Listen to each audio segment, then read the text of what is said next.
Hey everybody, this is Talkative Carl back again for another movie spoiler review, and we're continuing on with the wrapping of Keanu Reeves month with John Wick Chapter 2.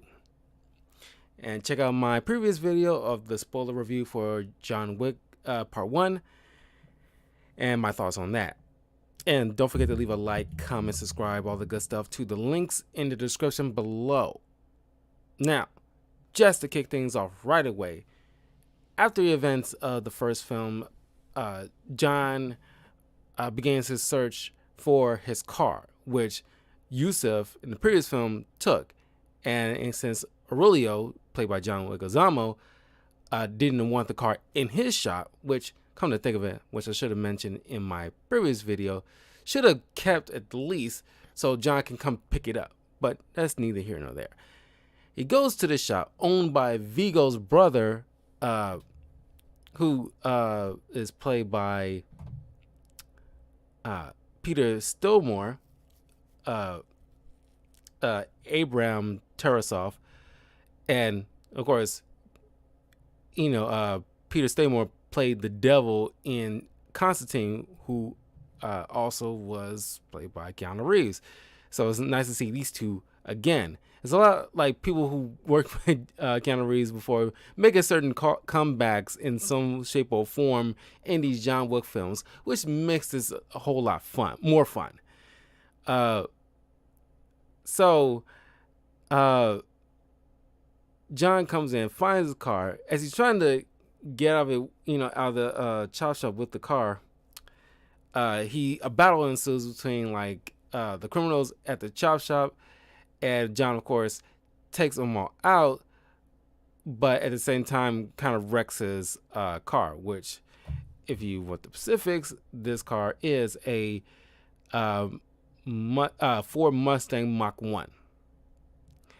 And, in the meantime, you hear Abram talk to his right-hand guy about, the stories of John Wick, like he once killed 3 men with a pencil. I know, I heard the stories with a fucking pencil. Who can do that? And it's like his reaction was made it priceless. But he tells him the stories you heard, trust me, they've been watered down. And it's like can you imagine that's what the stories they've been telling these people, or the PG-13 rated version. That's how messed up John can be.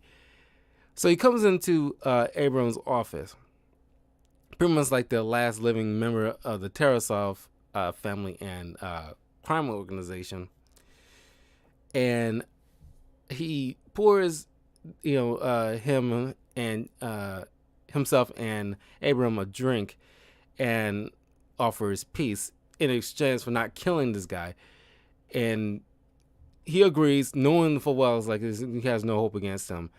After John just bumped off his brother and nephew. So this kind of concludes that little arc between this crime family and John, and he takes off with the car.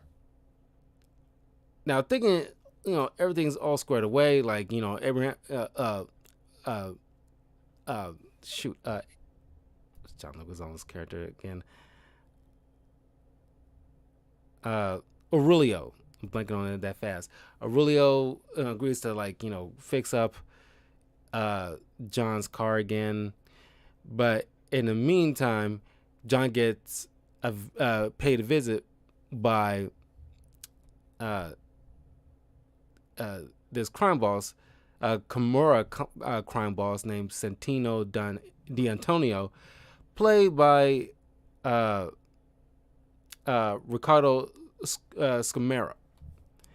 Now, a little known fact: the Kimura crime boss, that's not a fake movie, criminal organization. They turn out to be a real criminal organization based in parts of mainly I think Italy, but certain parts in France and Spain and stuff like that. There's still a thing, but it's I'm not sure the threat old crime boss mob stuff. It's like it kind of like I don't want to say it's not a thing anymore. It's clearly a thing, but so far as like the severity like it used to be, well, I mean, because it's run by like youngsters now, kind of thing. It's kind of more brazen people. Just like it's not that different from like gangsters like in like like L.A. or like like the Latin gangs and like the Crips and the Bloods. That's what the names. It's kind of like they're young punks. Pretty much running things to some extent. It's not that dissimilar to like Crips and the Bloods, but I think they probably have more of a more cash flow, or somewhat of a better finance than American gangs. Honestly, that probably would have been a great if Deadliest Warrior was still a thing. I'm pretty sure that would have been a great like episode, like the Kimura gangs versus like Crips or the Bloods, and see how that worked. That because that would have been an interesting fight to see. But anyway, D'Antonio comes to John Wick's house and brings up, since he finds out that John Wick was doing his thing. This is all three of these movies span within at least a little over a week, and you don't think it doesn't feel like it, but when he finds out what John was doing recently, he feel like, oh, I'll take this opportunity to come pay him a visit, because he shows him this marker, and you hear from D'Antonio that this whole impossible task that he managed to do for Vigo wouldn't have been done without D'Antonio's assistance in some manner. We never know like what kind of assistance he helped him with, whereas like maybe some manpower or in the weaponry or something, but he comes calling the bill due. The bills come due, kind of in a way. John, of course, doesn't want to do it. He just want to live in peace. He just want to stay out of it. But he's not. D'Antonio doesn't want to hear it. The marker has to be honored. There's no question. And as Winston later brings up, if you run, you die. If you deny the marker, you die. If you kill the owner of the marker, you die. That's and you're fucked at basically. So he has to honor the marker, despite his grievousness about it. But he adamantly refuses. D'Antonio leaves at the house, gets a grenade launcher out of the one of his vehicles, and shoots it at John and Helen's home, effectively blowing it up.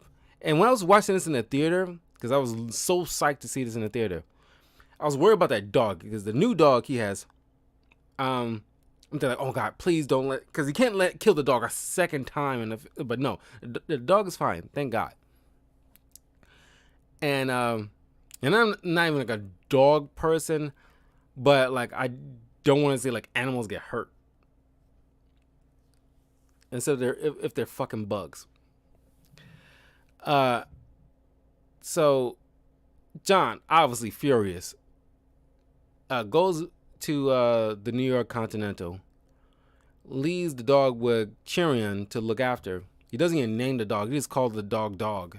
You can see like just how stoic this guy. This guy is so stoic. He doesn't even bother to like take in the time to. Maybe he just didn't have time because it's such a short time frame, like I mentioned. So he didn't bother to take the moment to consider a name for these dogs. So he just called his new dog Dog. And so he goes to Winston. Winston, just tells him like it is. You have to honor the marker. There's no ifs, ands, or buts about it. And he tells him, it's like, look, you denied the marker. You lucky he stopped at just blowing up your house. He could have, have every right to just do worse. But, honor the marker, be free, and then if you feel inclined to blow up his house, be my guest. But until then, honor that damn marker. So John meets up with D'Antonio, which you also get like a nice supporting cast member of Ruby Rose, who plays D'Antonio's right hand, named Ares. And it's funny, you got like Ares, the god of war, and she's a badass in her own right. But I wish she could have done more. Like I wanted a lot more, because Ruby Rose is like a trained boxer from what I remember, and I kind of expected a lot more from her. I mean, she did right, but it's like just not on the same level as John Wick or anything like that, but just like still, I don't know. I wanted something. But D'Antonio tells him that since their father passing, he left her in charge to run to be at the seat at the high table of the criminal underworld. And this is not sitting well with him because he wants that seat. But since it's bequeathed to her, he can't do anything about it. But he getting John Wick to do it, and kills her. That just falls directly to him by automatic. So John goes to Italy, while she's at her coronation, and it's like this is like a awesome. This is probably one of my favorite parts of the film, where you just see John just getting this new gear, and it's like the suit and stuff is like the way like these people was these clerks was trying to assist him with like suit and weapons, like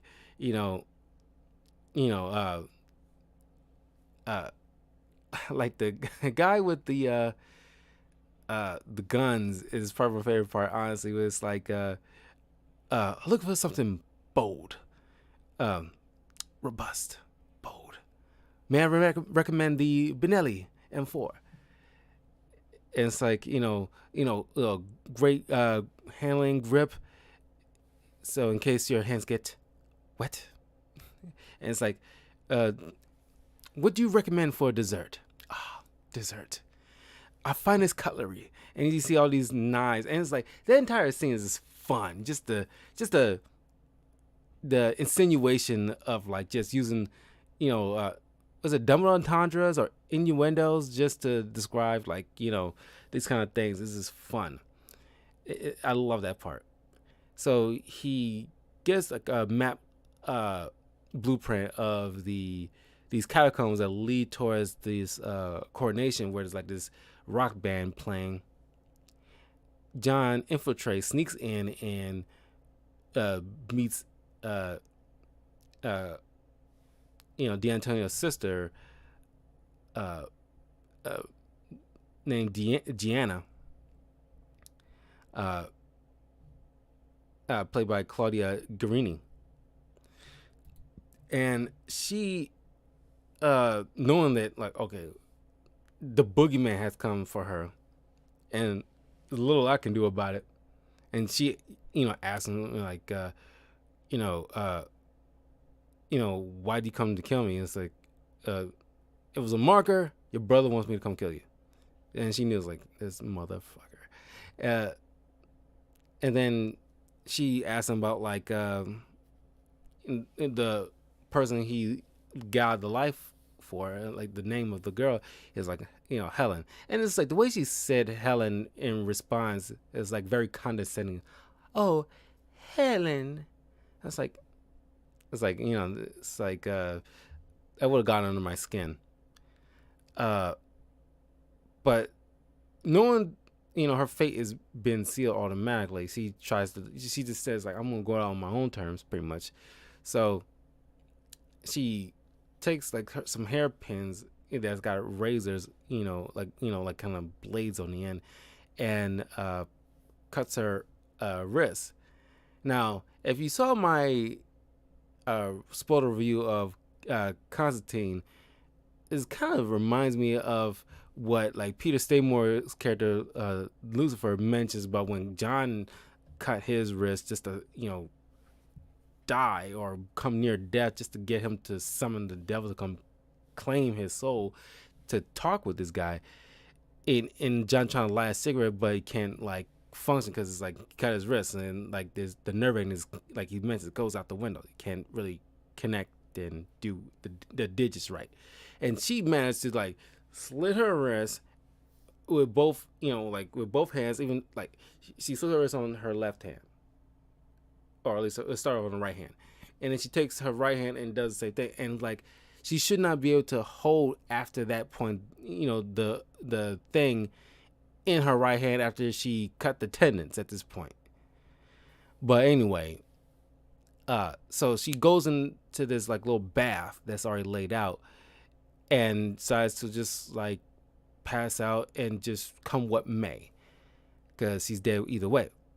So John, just out of courtesy,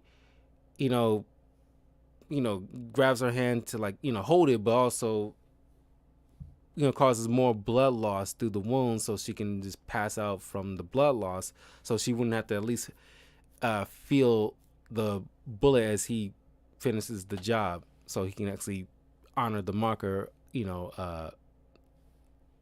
accurately. So you also get to meet Jana's bodyguard, played by Common, named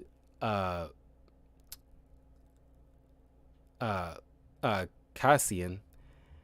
And I think like this is the only dude that actually gave John Wick. At least no, there's two dudes. There's another guy in like the the third film, but him and Common is the only two characters that really gave. And I wish Ruby Rose had on the kind of same skill level as like these guys, but they're the only two that actually gave like John like a real run for his money as far as like skill.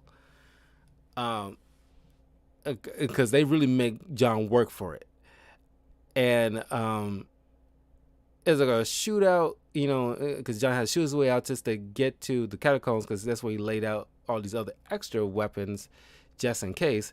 And of course, Ares shows up with her group of henchmen, knowing that they got tied up with loose ends, just so D'Antonio had the guise of avenging his sister's murder without revealing that he organized the hit. So John dispatches everybody in like an awesome fashion. And like I mentioned before, how like they really pay attention to the reload and ammo spending, because John is not like infinite ammo like you've seen like in old action films. This is like John actually has to stop after a handful of shots, reload. And even if he gets kind of like nearly ambushed, he's like in mid reload, he takes his shotgun, pins some dude down to finish his reload, and then blam, like shoots him down. And that's just like awesome. Yes, that's what made it so awesome. The fact that they take the time to like, yes, he doesn't have infinite ammo. It's a certain amount of ammo that a gun can hold. And when he's running out or about to run out, he takes the moment when he has like a bit of breathing room, takes the moment to at least load up at least a few rounds, take some pot shots, and finish some more reloads, and just move on. This is like bananas of an action scene. It's like if I have a handful of favorite fights. I think I consider this like a fight scene too. But I got a handful of favorite fight scenes I've seen in film. They're the John Wick series with all these gunfights, the Matrix 2 with Neo versus the 100 Agent Smith in that park, Spider-Man No Way Home with Green Goblin versus Spider-Man in that hotel or apartment, I should say, Avengers Endgame at the final battle towards the end with all the heroes versus Thanos' forces. Honestly, easily my favorite fights in movies, bar none. But as soon as we got his way out of the catacombs from the ambush, Cassian shows up. And John gets hit by cars a lot in this franchise, and it's like he should be like not crippled, but it's like he shouldn't be getting up so easily. Getting like hit by like, you know, you know, over like 10 or so tons of metal and glass. And so like him and Cassian fight, and as funny as this part is also kind of like a lot of people agree this part makes no sense whatsoever. Like, geographically wise, but they end up like, fighting in there. And they end up tumbling down a series of stairs, which is the funniest thing. But because the way the area they was at and where they ended up was like, seemed like somehow like because if you see a shot, it looked like they were on like a balcony, and you don't see the staircase anymore where they came down. And then they crashed through a window into the Italy's Continental. And it's like, that part is still to this day confusing. Like geographically wise, like, where's the stairs at? How's that connected to a balcony, connected to the Continental? It just did not make any sense to me. If I have any few cons out of this, that part still to this day, after so many years, because this movie came out 2016, 2017, and it's like, 2017, and it's like, why is that? As a matter of fact, ironically, this is kind of a funny coincidence. Just so you guys know, the time I'm streaming this is like already February 10th, the exact day as the movie would have been released in 2017. Just 5 years ago to the date. That is funny. Wow. But February 10th, 5 years ago to the day, this movie that I'm talking about, John Wick 2, would have came out. That's funny. But so the Continental, the person running the Continental Express, no business being done. Get a drink, calm yourselves. So as they're getting a drink, John explains about the marker, and Cassian understands the rules and he gets it. He had no choice, but he still, has to seek retribution, eye for an eye, for his person he was guarding. And only solace he can offer John is that he'll make it quick as a professional courtesy. So John next day is, getting safe passage out of Italy, because now D'Antonio, who is talking with Winston, is signing the book, acknowledging the completion of the marker, is now putting out a hit on John Wick, knowing full well John's going to come after him at this point. Not only that he, made him honor that marker and kill a woman he didn't really want to, and blowing up Helen's house that he and her shared. All that in combination, he is just furious. And it's like, any one of those alone, it will probably set this guy off. But now, knowing for what, he feel like, okay, he put out a $7 million bounty on John Wick's head, just so hopefully somebody would finally get lucky and kill this dude before he comes after him. No such luck, obviously.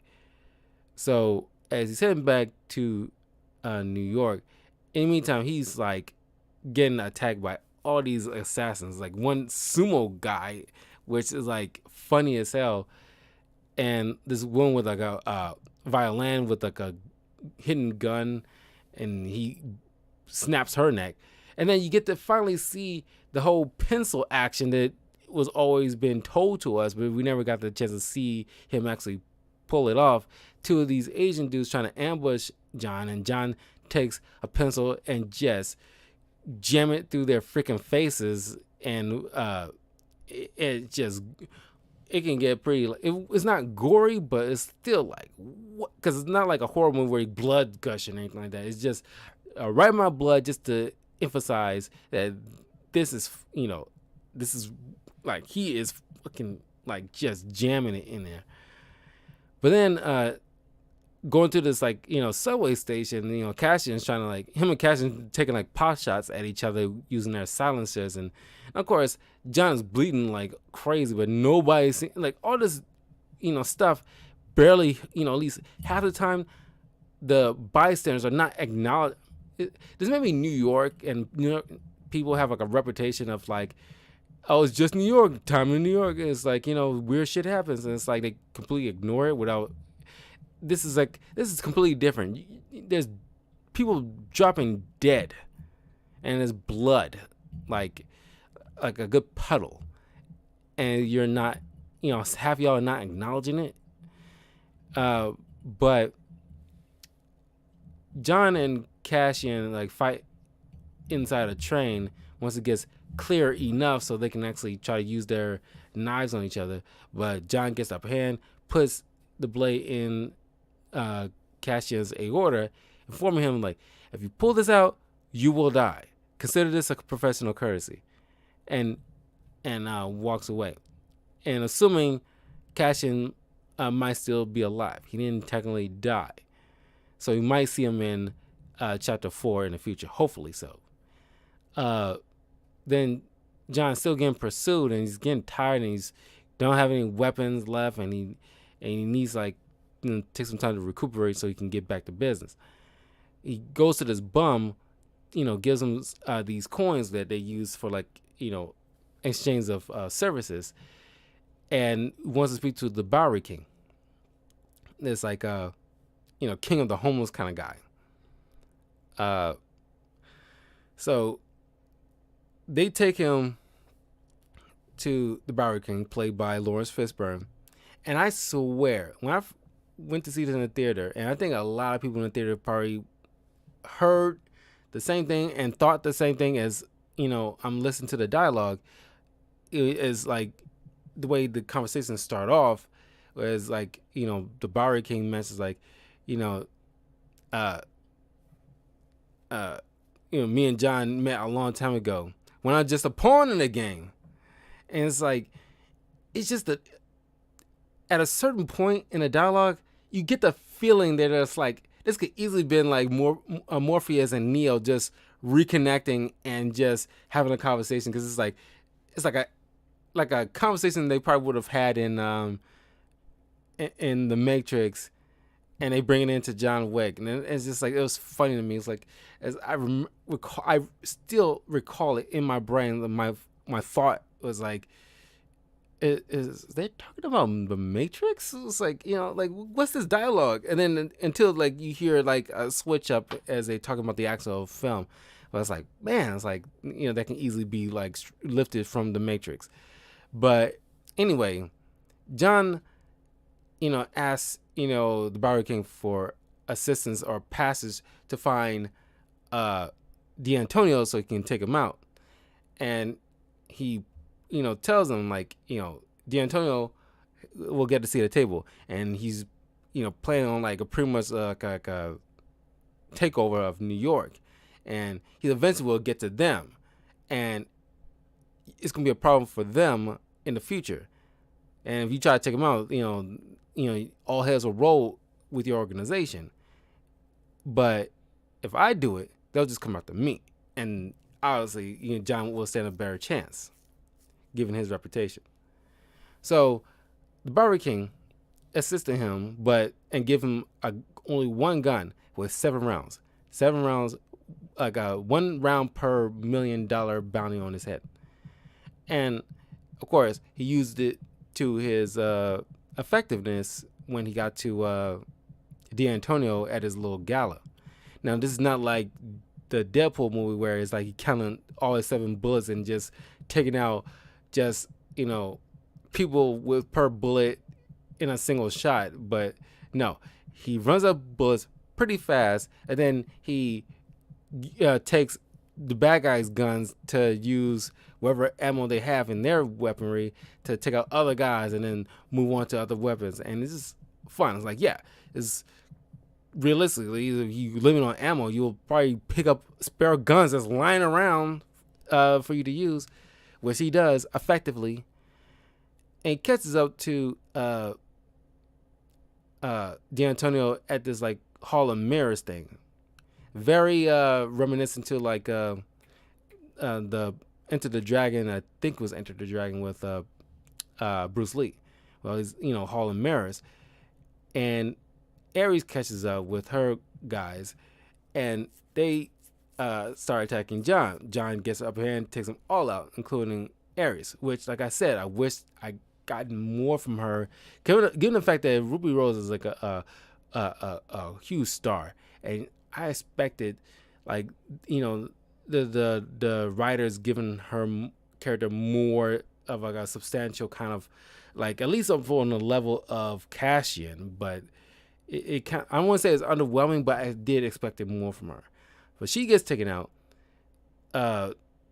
D'Antonio runs to the Continental, figures like, I'll just stay here because he cannot do anything to me while I'm here, so I'm just gonna live here in the meantime. And John, it's pretty much like, you think it's like playing tag and he's in a safe zone, pretty much. It's like, you can't touch me. So John, just goes to the Continental, sees, D'Antonio trying to eat a steak and everything. And like, as Winston's trying to de-escalate the situation, John just like, without hesitation, knowing full well what the rules are, takes his gun and shoots D'Antonio dead in the face. And and John just just get his dog, goes to his burnt down house, and just waits in the ruins waiting for somebody to take him out, because he did his job, and I don't think he at this point think he's gonna fight back. But Winston sends Carrion to retrieve John, and they go to, I think it's Central Park, and even though Winston knows what the rules are, he still runs his Continental, and the punishment will be dealt out the way he sees fit in his eyes. So not unlike Perkins in the previous film, where he can just choose just to take her out, but John, he has a kinship with, like, they build like a long-standing friendship and respect for one another. Him and Carrion. So instead of just immediately taking John out just per the rules, he decides, like, I'm just gonna give you excommunicado, and I'm gonna give you like a 1 hour head start, but they will be coming for you for what you did, and only thing I can do is buy you an hour's time for a head start. And so it's like, John's like tells him, like, Winston, like, tell them all, if they send anybody to me, I will kill them all. And the movie ends with John on the run, and this got everybody hyped, like, oh my god, like, what he's gonna do, like, how many people's gonna be involved in this, because like, it seems like this criminal underworld seems like almost everybody seems like they're involved in some way. It's like, you never know. It's like, like the woman playing the violin, you never knew that. Or just some dudes is just like, one of the Asian dudes was just using the pencil to write some notes down, and he just turned out to be like an assassin. You just do not know. Then this leads into, this is like a little over a week's time frame, almost like a week, a couple of days, the time frame between these 3 John Wick films. So this will end up leading into chapter 3. But I'm curious to know what you guys' thoughts on John Wick chapter 2, because, man, I love this freaking franchise. Keanu Reeves is I just love this guy. I not even just with, like, as an actor, he's a genuine nice dude, and you just like, you just by the shit. If you like, I rave about this guy throughout, like, the movies that I did reviews on with him in it. You hear me rave about Keanu Reeves a lot, so you pretty much get the point. But I just think he's just like a stellar actor and a stellar human being. And but let me know what you guys think of John Wick chapter 2. Anything that you if there's any, if you did not like about this film, please let me know.